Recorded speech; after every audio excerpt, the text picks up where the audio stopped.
بسم الله الرحمن الرحيم إن الحمد لله نحمده ونستعينه ونستغفره ونعوذ بالله من شرور أنفسنا ومن سيئات أعمالنا من يهده الله فلا مضل له ومن يضلله فلا هادي له ونشهد أن لا إله إلا الله وحده لا شريك له ونشهد أن محمدا عبده ورسوله أما بعد السلام عليكم ورحمة الله وبركاته Nabiy sallallohu alayhi vasallamning siyratini o'rganishlikdagi keyingi darsimizni boshlaymiz. O'tgan suhbatimizda Makkada yashayotgan Jurhum qabilasi bilan Xuzoa qabilasi o'rtasida jang bo'lgandan keyin Jurhum mag'lub bo'lganligidan Makkani tashlab chiqib ketishlikka majbur bo'lganligidan Zamzam qudug'ini ko'mib chiqib ketganligini aytdik. Hamda Xuzoa qabilasi 500 yil Makkaga hukmron bo'lib turganligini aytib o'tgan bo'ldik. Mana shu 500 yillik muddat o'tgandan keyin Qurayshga hukm qaytib o'tdi. Quraysh qabilasidan bo'lgan Qusay ibn Kilab Xuzoa sayyidlar bilan talashib Makka hukmini o'zini qo'liga olgandan keyin mana 500 yildan keyin hukm qaytib Quraysh qabilasiga o'tdi. Qusay ibn Kilabning farzandlari ko'p edi. Ulardan Abdumannofning farzandlaridan Hoshim, Muttolib va boshqalar. Hoshimning farzandlaridan Shayba. Bu Shayba Hoshimning farzandi, payg'ambarimiz sollallohu alayhi vasallamning bobosi. Mana biz bilganimiz payg'ambar sollallohu alayhi vasallamning bobosining ismi Abdul Muttolib. Uning o'zining asl ismi Shayba bo'lgan, Abdul Muttolib deb ismlanib qolishining tarixi quyidagicha bo'lgan. Abdumannofning farzandlaridan bo'lgan Hoshim Makkani tashqarisidagi bo'lgan bir qabiladan uylandi. Ana shu qabiladan uylangan ayol nihoyatda nasl-nasabi baland, sharafi nihoyatda bir oliy bo'lgan oiladan bo'lganligi uchun Hoshim u ayolga bu ayol o'zini qavmining ichida yashashlik sharti bilan uylandi. Ya'ni Hoshim uylandi, bu ayol Makkaga kelmaydi. O'zini qavmdoshlari bilan yashaydi. Shu shartga ko'nib Hoshim uylandi. Hoshimga bu ayoli Shaybani tug'ib berdi.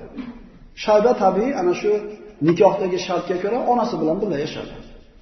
Hoshim Qusay ibn Kilabning zurriyatidan, Makkaning eng hurmatli kishilaridan vafot etganidan keyin Shayba o'zini yurti Makkaga qaytib kelishligi kerak bo'ldi. Hoshimning farzandi Shaybani amakisi Muttolib borib, onasidan Makkaga qaytarib olib kelishlikka ruxsat so'radi. Bu ayol qanday qilib meni bolam olib ketib qolasan? Men bilan yashash kerak deganida Muttolib aytdiki, seni o'g'ling Shayba Qusay ibn Kilab zurriyatidan, oliy nasablardan, o'zini qavmini orasidan boshqa joyda yashashligi to'g'ri bo'lmaydi. Onasi rozi bo'lmay turgan paytda Muttolib aytdi, seni bolang Shayba balog'at yoshiga yetdi. Ixtiyorni o'ziga beramiz. Xohlasa sen bilan qoladi, xohlasa men bilan ketadi. Shaybaga bu ixtiyor berilganda, Shayba bu nasl-nasab, sharaf degan narsa arablar uchun nihoyatda bir baland tutilgan narsalar, qadrli narsalar. Otamning qabilasi o'zimning asl vatanimga Makkaga ketaman dedi. Amakisi Muttolib bilan Makkaga Shayba qaytib keldi. U davrlarda qul sotib olishlik keng tarqagan urf-odat edi. Muttolib amakisi, Shaybaning amakisi Muttolib o'zi mingan tuyani orqasiga jiyani Shaybani chuqashtirib Makkaga olib keldi. Odamlar ko'rib Muttolib qul opti yangi Muttolibning quli Abdul Muttolib deb nomlashadigan bo'ldi bu bolani. Ya'ni Abdul Muttolib degani Muttolibning quli degani. Keyinchalik Shayba degan ismi yo'qolib, Abdul Muttolib degan ism bilan mashhur bo'lib ketdi. Demak biz bilgan Abdul Muttolib payg'ambar sollallohu alayhi vasallamning bobolari asli o'zining ismi Shayba bo'lgan. Abdul Muttolib mana Shayba Makkaga keldi va Makkada yashashni davom ettirdi. Abdul Muttolib ulg'aydi, uylandi, farzandli bo'ldi. Uning birinchi farzandi ismi o'g'il Xoris edi. Xoris katta bo'ldi, kuch-quvvatga to'ldi. Mana shu paytda Abdul Muttolib tush ko'rdi. Tushida bir kishi kelib Tibani kavladi. Abdul Muttolib tushida Tiba nima deb so'radi. Nido qilish ketib qoldi. Ertalab uyg'ondi, bu ko'rgan tushini ta'birini bilmasdan hayron bo'ldi. Ertasi kuni tush ko'rdi, yana tushida haligi kishi kelib Barroni kavladi. Barro nima deb so'radi, nido qilish yana ketib qoldi. Yana bu tush oddiy tush emasligini tushunib yetdi Abdul Muttolib. 3-kuni tushiga kirdi haligi kishi yana mazmunani kavladi. Mazmuna nima deb so'radi, nido qilish yana ketib qoldi. Bu tush paydarpay 3 kun takrorlanishligi Abdul Muttolibni haqiqatan o'ylantirib qo'ydi. Ya'ni bu oddiy tush emas. 4-kuni nido qiluvchi kelib, tushida Zamzamni kavladi. Zamzam nima deb so'radi. Zamzamni bular bilishadi. Ismoil alayhisolamga berilganligi hamda buni Jurhum ko'mib tashlaganligi 500 yildan beri Zamzam yo'qligi bularga ma'lum, lekin qayerdaligini bilishmaydi. 4-kun Zamzamni kavla deganidan keyin Abdul Muttolib tushida Zamzam nima deb so'raganida nido qiluvchi ketmadi. Davom etkizdi. Suvni isrof qilmasdan, bosh tortmasdan buyuk hojilarni sug'orasan. U najosat va qon orasi, ola qorg'ach o'qigan yer, chumolilar qishlog'i oldida. Zamzam quduqini o'rnini aniq belgilab berdi. Abdul Muttolib uyg'ondi, Zamzamni kavlashlik kerakligi Alloh tomonidan unga bir ilhomlantirilganligini tushundi. Endi chiqib Ka'bani oldida ana shu aytilgan belgilarni istashga tushdi. Ertalab turdi, o'g'li Xoris bilan Ka'bani oldiga bordi, aytilgan alomatlarni istay boshladi. U najosat va qon orasi. Hech yerda najosat ham ko'rilmas edi, hech yerda qon ham ko'rilmas edi. Shunday o'g'li bilan qarab turgan paytda bir qavm bir sigirni olib kelib, Qurayshliklar sig'inadigan Isaf ismli butni oldida so'yishdi. Isof bilan Noila qissasini aytib berganmiz. Ka'bani oldida zino qilganligi uchun Alloh taolo ularni tosh qilib qatirib qo'ygan edi. Isofning oldida sigirni olib kelib so'yishdi. Sigirdan qon chiqdi. Birdaniga sigir o'rnidan qimillab turib ketdi-da, yurib qochib qoldi. Bo'g'izlangan, tomog'idan qon oqayotgan sigir qochdi. Ma'lum bir masofaga yetganda yiqildi. Qavm uni to'xtatib, shu yerda so'yib, nihoyasiga yetkazib, ichi chovoqlarni yorgan paytda ichidan najosat chiqdi. Demak, birinchi aytilgan alomat ko'rindi. Qon yo'li, ya'ni qon bilan najosatning orasida. Endi bu masofa juda ham katta. Buni kavlasa mashaqqatga tushib ketadi. Ozgina qarab turib, yana kuzatuvdi, chimalilarda qishlog'ini ko'rib qoldi. Ana shu qon ustida. Chimalilarning uyki, lekin keng tarqab ketgan. Qayerdaligini aniq bilmaydi. Agar ana shu chimalilar tarqagan maydonni kavlasa, bu ham katta maydon. Shunday qilib turgan paytda qanotlarida oq pati bor. Bir qarg'a kelib, ana shu joyni cho'qayotganligini ko'rdi. G'urobul a'som deyiladi. Arablarda ana shu qanotini yoki patilarining ichida oq pati bor, qora qarg'a g'urobul a'som deyiladi. La tanzifu abadan va la tarum. Tasqi hajijal a'dam wa hiya bayna ar-rafsi wad-dam. Inda qaryatil naml, inda naqrati g'urobil a'som. Mana shunday nido. Belgi aniq bo'ldi. Joy aniq belgilandi. Abdul Muttolib kavlashni boshlagan paytda Qurayshning boshqa kishilari kelib, nima qilyapsan? Isof bilan Noilaning o'rtasini kavlayapti, Ka'bani oldini. Biz senga Ka'bani oldini kavlashlikka yo'l bermaymiz. Uni man qilmoqchi bo'lishgan paytda o'g'li Xorisga qarab, Abdul Muttolib ularni mendan chalg'itib turib, nariga turdilar. Abdul Muttolibni to'saman deganlar o'g'li Xoris qaytarib ularni chalg'itib turdi. Abdul Muttolib kavlash bilan ovora bo'ldi. Kavlarkan hovuzning chetiga teriladigan toshlarga yo'ldi. Allohu akbar dedi. Shunda qavm Abdul Muttolib istayotgan narsasini topganligini tushundida, nimani kavlayapsan deganda, Zamzamni dedi. Tek qo'yib berishdi. Kavladi, Zamzam suvi chiqdi. 500 yillik suvsizlik vaqtidan keyin Zamzam yana chiqdi. Bu sharaf edi. Chunki Ka'ba oldida suv, yana Zamzammi? Bundan ortiq nima sharaf bor? Biroq mana shu 500 yillik vaqt ichida Makka ahli suvni tashqaridan olib kelib ichishadi. Ustiga ustak hojilarni sug'orishlik uchun katta miqdorda suv kerak bo'lardi. Buni ham Makkani tashqarisidan olib kelishardi. 500 yillik mana shu suvsizlik mashaqqatdan keyin Ka'ba oldidan suv chiqdi. Bo'lib ham Zamzam chiqdi. Quraysh biz sherimiz senga Abdul Muttolib deydi. Abdul Muttolib qani menga sherik bo'lasizlar? Men kavladim buni, menga bildirildi dedi. Xullas Quraysh ham Abdul Muttolib ham o'jalik qilib talashib turishdi. Oxiri kelishilgan narsalar shu bo'ldiki, o'rtamizda hakam belgilaylik, shu hakam hukm chiqarsin. Qayerga boramiz? Banu Sa'd kohinasiga. Ya'ni ularning hayotini bu shirk tarqagan davrdagi hayotda kohinlar, munajjimlar, sehrgarlar boshqaradi. Ya'ni inson Allohni tanimasa, Allohga suyanmasa, rizq Allohdaniga ishonmasa, Robbisini tanimasa nima qiladi? Shunaqalarga boradi. Qurayshda ahvoli ham shu edi. Din yo'qligi uchun, Allohni tanimaganligi uchun baxshilar hal qilardi, kohinlar hal qilardi. Banu Sa'd kohinasining oldiga borishdi. Bu kohina Xaybarga chiqib ketgan edi. Xaybarga ketayotib, Abdul Muttolib bilan husumatlashayotgan o'rtoqlarini, qabiladoshlarini suv tugab qoldi.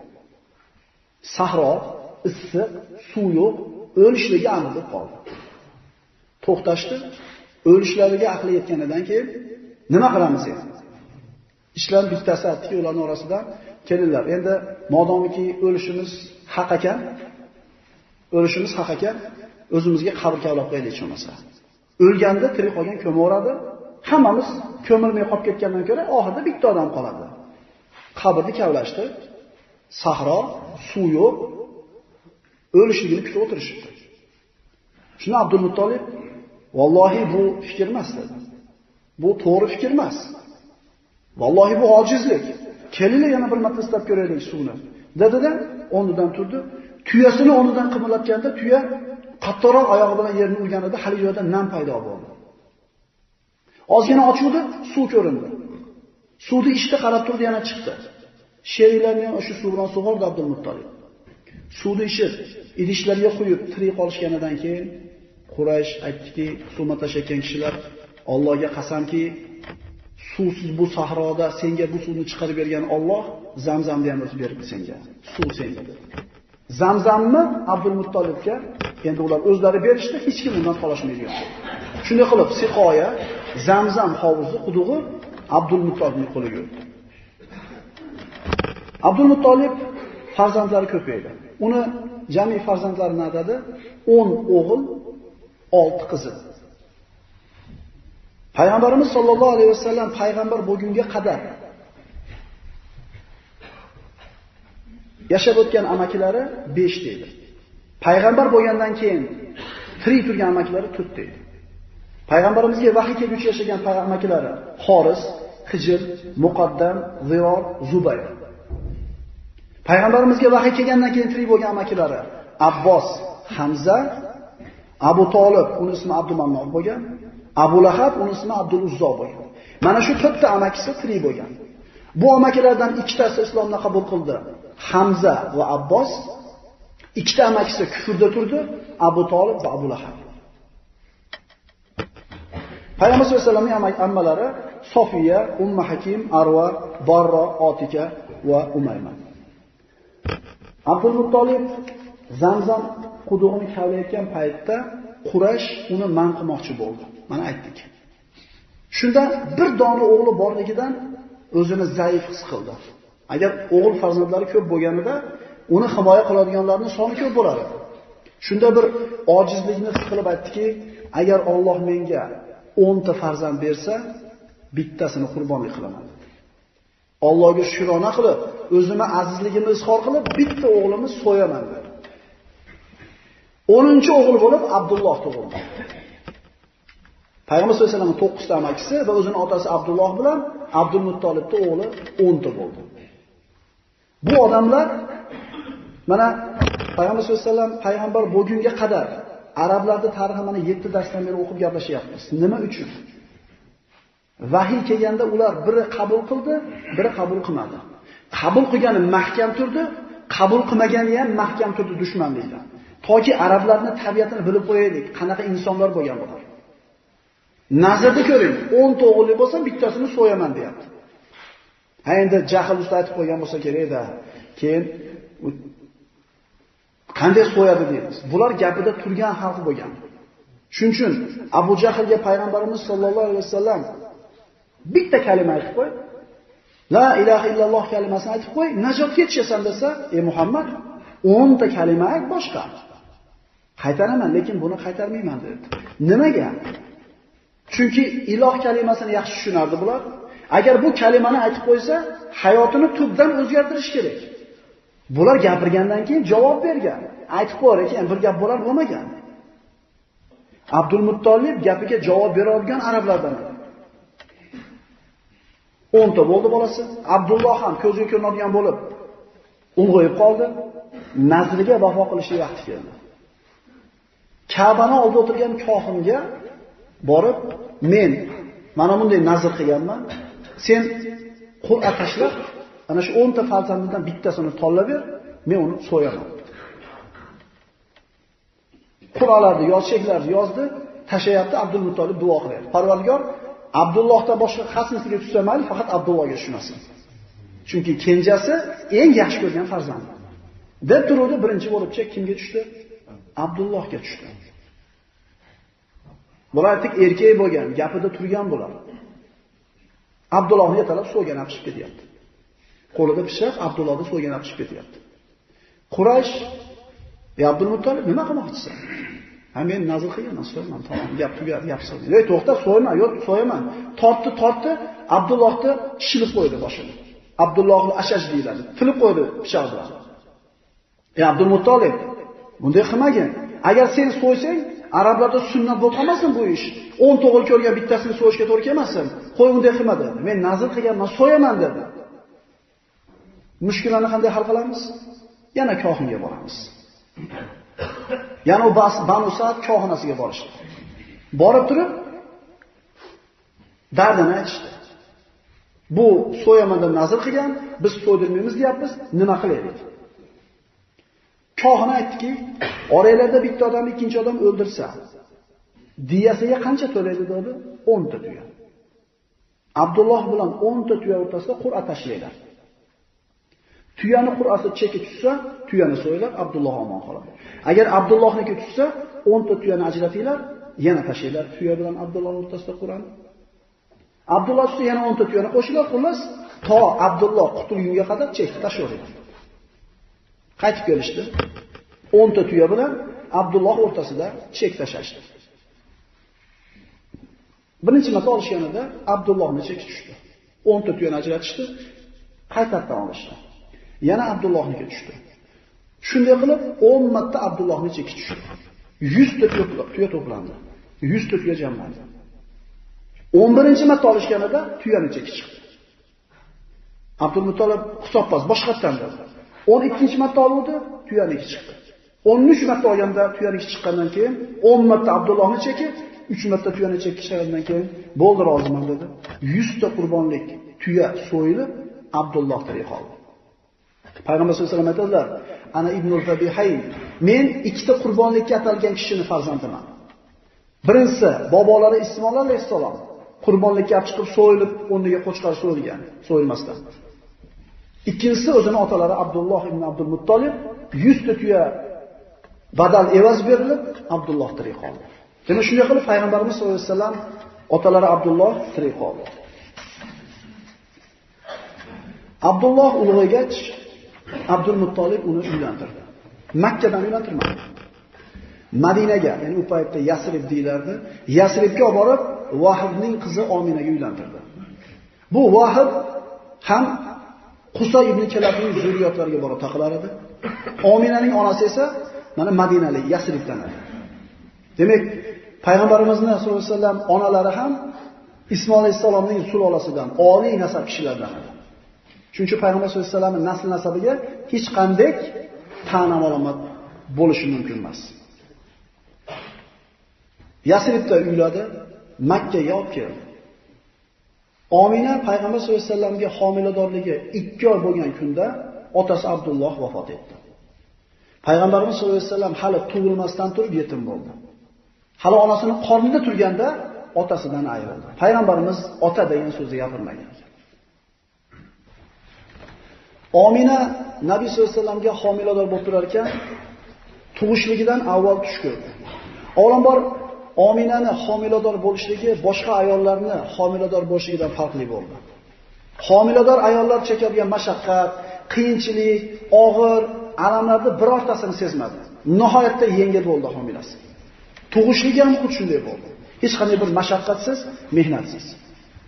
Omina payg'ambarimiz sollallohu alayhi vasallamni tug'ishligidan avval tush ko'rdi.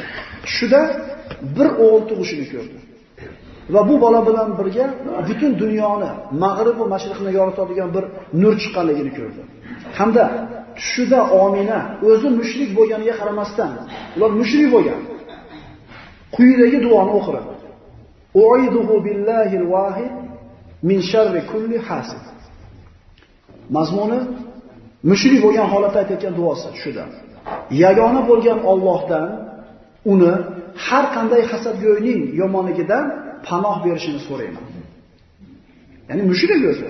Lekin bu duosi muvahhid, Allohni yakka deydigan kishilarning duosi edi. Eng rojih so'zlarga ko'ra Payg'ambarimiz sollallohu alayhi vasallam Fil yilida tug'ildi. Fil yilida Abroha ashram Ka'bani buzishlik niyatida kelganida ilohiy mo'jiza bilan uni Alloh halok qilgan kundan boshlab yil sanashgan Fil yili. Robiul avval oyining 12-sida dushanba kuni Payg'ambarimiz sollallohu alayhi vasallam dunyoga keldilar. U zotni dunyoga kelishida juda ko'p mubashshirotlar bo'lgan. Nabiy sollallohu alayhi vasallamning buyukligi u zotni tug'ilayotgandagi bo'lgan mo'jizalar bilan emas. U zotni buyukligi olib kelgan manhaji bilan, risolati bilan, hidoyati bilan, nur bilan. Lekin tug'ilishligidan avval sodir bo'lgan mana shu mubashshirotlarni aytib o'tamiz. Hasson ibn Sobit roziyallohu anhu Payg'ambar sollallohu alayhi vasallamning shoiri. Bu kishi Madinalik bo'lgan. U kishi aytadi: Nabiy sollallohu alayhi vasallam tug'ilgan kunda men yahudiylarning qal'alaridan birida turar edim. Ana shu qal'alarning birida turar edim, 7 yoshli bo'ladi bu kishi. Shunda yahudlarning rohiblaridan biri bir qal'aning ustiga chiqib turib, "Ey yahudlar, Ahmad ismli nabiy tug'ilgandagina zohir bo'lib ko'rinadigan qizil yulduz ko'rindi kechqurun" dedi. 7 yoshli Hasson ibn Sobit mana shu so'zini eshitdi. Yahudlarning kitoblarida Payg'ambar sollallohu alayhi vasallam haqida, Nasroniylarning kitobida ham Payg'ambar sollallohu alayhi vasallam haqida ma'lumotlar ochiq, ravshan bayon qilingan edi. Ey Muhammad alayhisalom, ular sizni deydi Alloh taolo. O'zlarini o'g'il farzandlarini tanigandan ham yaxshiroq tanishadi deydi. Alomatlari, tug'ilishligi, sifatlari bayon qilingan. Nimaga iymon keltirishmagan? Yahudlar o'zlaridan chiqishligini kutar edi. Yahudlardan bo'ladi kutar edi. Arablardan chiqqanligi ular o'jarlik qilishda kofir bo'lishdi. Omina Nabiy sollallohu alayhi vasallamning tug'ilishligida hech qanday bir mashaqqatni sezmadi. Tug'ilishligi nihoyatda yengil bo'ldi. Payg'ambar sollallohu alayhi vasallam tug'ilganida yerga qo'liga tayangan holatda tushgan. Qo'li bilan bir siqim tuproqni ushlab osmonga boshini ko'targanligi rivoyat qilinadi. Hamda Payg'ambarimiz sollallohu alayhi vasallam xatna qilingan holatda tug'ildi. Kindik tomiri kesilgan holatda tug'ildi. Bu Alloh taoloning bir Payg'ambar sollallohu alayhi vasallamga bergan bir karomatlaridan edi. Arablarning odatiga ko'ra qozon yoqib qo'yishar ustiga. Omina mana shunday tush ko'rdi. Tug'ilishida mana shunday ishlar bo'ldi. Birinchi bo'lib bu nabirasini bobosi ko'rsin deb turib, ustiga qozon yoqib qo'ydi. Ya'ni arablarning sayyidlarining bolasi. Qurayshning oqsoqolining nabirasi. Ismoil zurriyotidan. Mana shunday bir karomatlar bilan, ajoyibotlar bilan tug'ilgandan keyin bu bolani birinchi bo'lib bobosi ko'rsin dedi, qozon ustiga dimlab qo'ydi. Abdul Muttolib mana shunday bir karomatlar bilan nabirasi tug'ilganidan keyin aytdiki, Allohga qasamki, bu bolamda bir ulug' ish bor. Keldi, nabirasini qo'lga olaman deb qaraganda, qozon qoq o'rtasidan bo'linib, ikki tomonga yiqilayotgan. Payg'ambarimiz osmonga qarayotgan edi. Bu nabirasini ko'tardi, hali ism qo'yilmadi. Ko'tarib Ka'batullohga olib kirib, Alloh taologa hamd sanolar aytdi. Hamda ismini Muhammad qo'ydi. Bu vaqtgacha Muhammad ismi arablar orasida qo'yilgan emas edi. Rivoyatlar qilinadi, shayton 4 marta chinqirab o'kirgan, alam qilganidan. Birinchisi Allohning dargohidan quvilganida. Ikkinchidan jannatdan yerga tushirilganida. Uchinchidan Payg'ambar sollallohu alayhi vasallam tug'ilganda mana shunday dodda baqirgan. To'rtinchisi Fotiha surasi nozil bo'lganda. Alloh a'lam. Muhammad ismini qo'yishligining tarixi quyidagicha bo'lgan. Abdul Muttolib Payg'ambar sollallohu alayhi vasallam tug'ilmasdan turib o'zini 3 ta hamrohi bilan Shomda safarda yurardi. Shomda yurar ekan, yahudlarning rohiblaridan biri kelib, "Qayerdan bo'lasizlar?" "Makkadan boramiz." "Arab jazirasidan" dedi. "Oxirgi zamonda nabiysi chiqadi, bitta nabiy qolgan, chiqadi" dedi. Xullas, ko'p narsani gapirdi. Bu to'rala kishi uni ismi nima deb so'raganida, bu rohib Muhammad deb javob berdi. Al bu vaqtgacha aytdik, hali arablar o'rtasida Muhammad ismi qo'yilmagan. Bu to'rala kishi Makka ga qaytib kelgandan keyin niyat qilishdi. Alloh o'g'il bersa, albatta Muhammad deb qo'yamiz deydi. Abdul Muttolibning farzandlari endi katta bo'lib qolgan, farzand ko'rmay qo'ygan edi. U niyat qildi, o'g'illarimdan birortasi o'g'il ko'rsa, ismini Muhammad deb qo'yaman degan edi. Mana shu vaqtda payg'ambarimiz Muhammad Mustafa sollallohu alayhi vasallam tug'ildilar. Bu qolgan 3 kishi Sulaymon ibn Mujashi, Uhayha ibn Hallaj va Hamro ibn Robiyalar. Bular ham kelib o'g'il farzand ko'rishdi, ular ham Muhammad deb qo'yishdi farzandlarini. Nabiy sollallohu alayhi vasallam tug'ilganlarida koinotda juda bir katta bir o'zgarishlar, ajoyibotlar bo'ldi. Ana shu davrdagi eng qudratli bo'lgan Fors mamlakatini qasri titradi. Mana shu titrashlikdan 14 ta iyvon, bizning tilda mana ayvon deyiladi. 14 ta balkoni yiqilib sindi. 1000 yillardan beri o'chirmasdan sig'inib kelayotgan o'ti o'chib qoldi. Hamda forslar, majuslar muqaddas deb sanaydigan Sava nomli ko'li tayyorlik suv kirib ketdi. Bu holatlardan qo'rquvga tushgan Kisro munajjimlarini, kohin sehrgarlarni chaqirib sababini so'radi. Mana Jin surasini tafsiriga bir murojaat qiladigan bo'lsak, payg'ambarimiz sollallohu alayhi vasallam payg'ambar bo'lib kelgunga qadar jinlarning ma'lum bir toifalari osmonda bir joyga chiqib o'tirib, Lavhul Mahfuzdan xabardor bo'lgan farishtalarning o'zaro suhbatini eshitib, yerdagi sehrgarlarga yetkazib berishar edi. Ana shu munajjim sehrgarlardan so'raganida ularga jinlar mana shu javobni berishdi. Alloh taolo Qur'onda aytadi: Astagfiru billah va anna kunna naqudu minha maqaida lis-sam' faman yastamil 'ana yajid lahu shihaban rasada. Ha, demak jinlar eshitar ekanda farishtalarning gapini. Demak sehrgarlar ertaga nima bo'lishini bilar ekanda degan xulosa kelib qolgan bo'lsa, quyidagi oyatga quloq solamiz. Alloh taolo aytadi: Albatta bizlar ilgari osmondan ayrim joylarga farishtalarning so'zlarini o'g'rincha eshitib olish uchun o'tirib olar edik. Jinlar gapiryapti. Endi hozir, ya'ni Muhammad alayhisalom payg'ambar qilib yuborganlaridan keyin esa kim qaysi jin o'g'richa eshitar bo'lsa, uni kuzatib turgan bir uchar yulduzni topar. Ya'ni endi eshitib tushadigan bo'lsa, bitta yulduz kuydirib tashlaydi uni deyapti. Payg'ambarimiz payg'ambar bo'lguncha jinlarning ba'zilari farishtalarning gapini eshitib, yerdagi sehrgarlarga yetkazib qo'yishardi. Payg'ambarimiz tug'ilganda bo'lgan alomatlarni, kalomatlarni mana shu sehrgarlar quyidagicha Kisroga ta'riflab berishdi. Sehrgarlarning jinlar olami bilan aloqasi bor. Jinlar ularga bu ishlarning sababini aytib berdilar. Ular aytishdiki, bu hodisalarning bari bir nabiy tug'ilganligi sababli bo'ldi.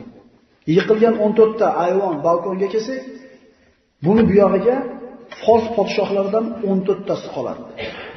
Keyin Fors mulki yo'q bo'ladi deydi. Kisro shunda 14 ta podshoh kelsa, mendan keyin uzoq ekan hali dedi. Lekin mana shu davrda podshohlik qilgan Kisro vafot etgandan keyin 4 yil ichida mulkni talashib 10 ta Kisro almashdi. Bular bari payg'ambarimiz sollallohu alayhi vasallamni tug'ilishlik arafasida bo'lgan, tug'ilgan paytda bo'lgan ajoyibotlar. Inshaalloh keyingi suhbatimizda payg'ambar sollallohu alayhi vasallamni ulug'ayishligi va sut emishlik tarixini o'tgan bo'lamiz. Aqulu qawli hada va astagfirulloh li va lakum. Assalomu alaykum va rahmatullohi va barakatuh. Bismillahir rohmanir rohim.